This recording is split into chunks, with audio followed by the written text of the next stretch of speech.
let's carry on. Well, I'm fairly new, so I really appreciate that you want me to do this with you guys. Thanks for that, Adrienne. You are welcome, Judith. Kristin, you're always so quiet. Quiet. You give her a chance and she will take over everything. Did you get up on the wrong side of the bed this morning?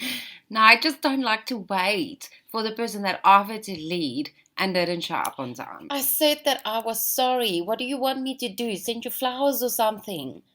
Well, I do love romance. Okay, Kristin, before we got so badly interrupted, you write paranormal romance, right? Yes, I do.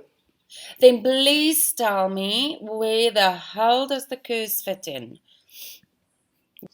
And that's your $1 million question. Yep. Okay, The Curse, it's actually a short story that I wrote when I was starting out on Scriberfile. Remember Scriberfile, ladies? There I go again. Yep. I'd never been on Scriberfile. We can speak about that later.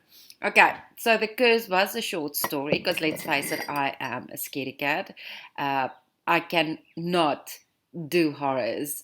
I actually couldn't touch this book at nights. That's how scared I was. And the house that we used to live, it made these creepy sounds. I actually felt that something happened there that we weren't told about. But yeah, it just made this experience so much worse. But at the end, it was a fun book to write. It just, I think it was the wrong house to write that book in.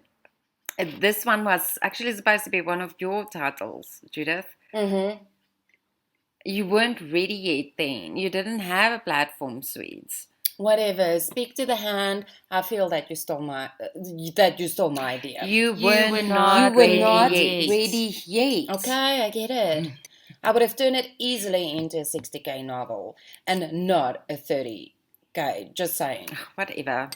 So The Curse, you couldn't write it. No, I couldn't because of the house with the sounds. I actually think there was something.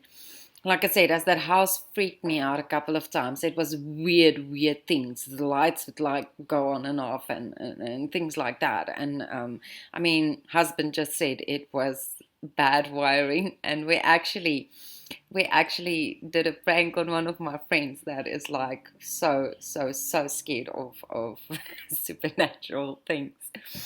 And but we don't live there anymore. And you know what? V still doesn't want to tell me if there was something there or not. So I'm sure there was something there. You got translation? Yep, in Italian. Hope Edisioni asked me if I could translate it into Italian, and I think it's set up for 2021. I'm not sure the COVID situation if that plans have changed, but as far as I know, it's still up for release in 2021. But I'm so excited for it. I would love to get my books translated into more languages, though. So that is still open for you, translation rights? Yes. You thought about Bubble Cube? I have, but I think this is a question best suited for Adrienne. Why would I answer that best? Okay, move it on to the Adrienne pile. Isabella. I knew you were going to do that.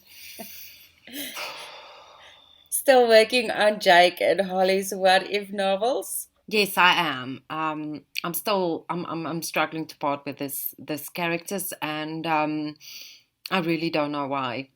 I feel you, babe. I struggle with parting with Blake and Elena too. See? Okay, but seriously, when is it going to end? When I've written all the choices that Holly could have made. She really could have made better choices. And a lot of them. I love that one. It's where you saved little Romy. Oh, that is not the latest one. It's not? Not. No. It's actually really doing well. It's almost standing on 1,000 reads.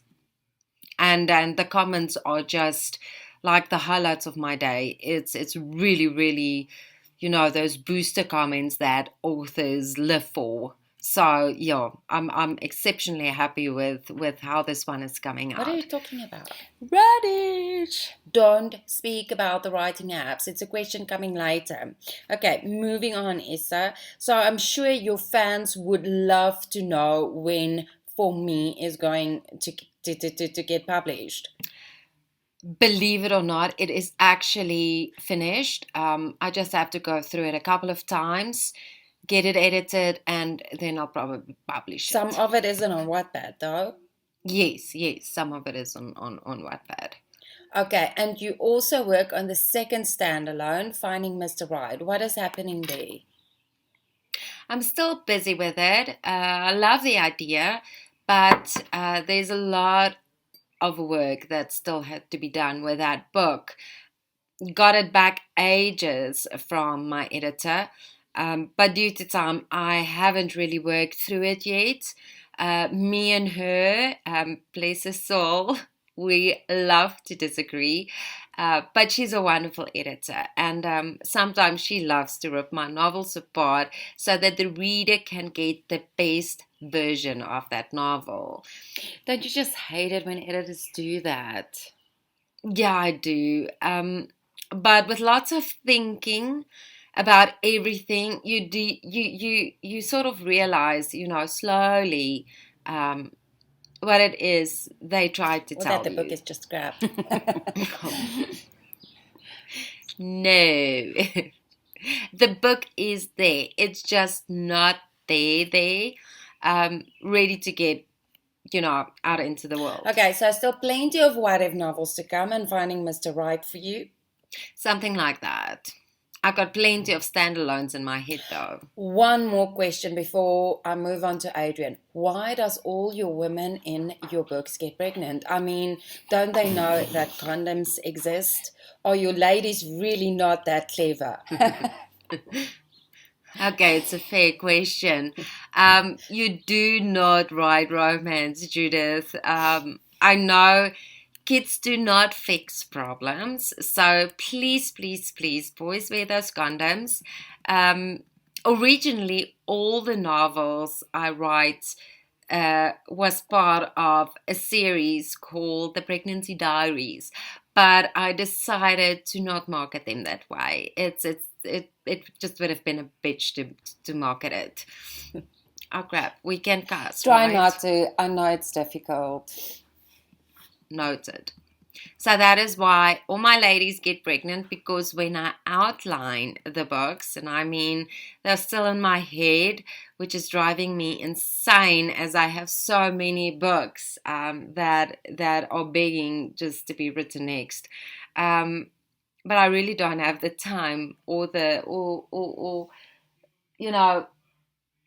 just to pen them down.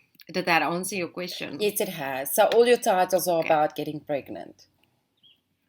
No, they're not. Finding Mr. Right doesn't have pregnant. Okay, scratch that. Yep, all my book titles are women getting pregnant. Sorry. Okay, moving on to the next author, Adrienne. When are you going to start writing alternative stories about Blake and Elena? You have no idea how hard it is to part with these characters, especially if you spend amounts of time with them. It's not easy, Judy. Besides, my fans haven't complained yet. Okay, so never. No, it obviously will come to an end eventually. To be honest, I don't think a series can truly portray your characters that well. And I'm sure Issa will agree with me on this. To flesh them out properly, to get every single character way of reasoning, it does take a few more thousand words than just a 3-book series or a 5-book series. I think it's one of the reasons why I did Dogby, the Draconian series in Blake's point of view. And I've been told that the fans actually love his books more, as he is such a complex character in the beginning, and how he changed into who he meant to be and just become the guy. Lucian always thought Elena who Blake was. And yes, alternative versions are stories that came to me, and when I would ponder on them for days and days to to come and eventually start pinning them down, because they drove me insane. And hopefully one day when I do get that call of turning the series into a TV, or hopefully a TV series, they have a great visual of the entire world and characters. Do you think you would even? Did you think? Why do I suck at this? Okay, so trying this again, Adrienne, do you think you would ever get that call? I honestly don't know. The Draconian series fans told me numerous times it would look great on the screen. And this is a big but. I don't think it's right for a movie though. I can't imagine cutting characters to fit this on the big screen, as that was what I was told years ago when I actually did write a script with one of my friends. And there are too many characters that I feel I can't cut them. I really tried, but every single character in that book plays such an important role that I can't cut them. I can't merge them. I can't do what they ask me to do. So I told myself, if I do get a call, I would rather take a TV series adaptation than a movie. Loads more time to tell the first book or books. Do you think it's going to be profitable to turn the Draconian series into a TV series?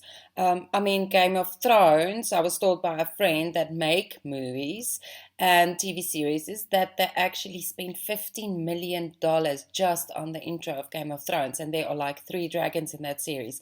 You have how many? 11 breeds. 11 breeds. How much do you think that would cost? Okay, I think financially, no. I don't think I would get that call, as it would cost a lot of money. But I still hope that somewhere out there, producer or director would hear about the series, fall in love with it. I mean, anything can happen. I won't lose that dream or give up on it. They ask me so many things to change.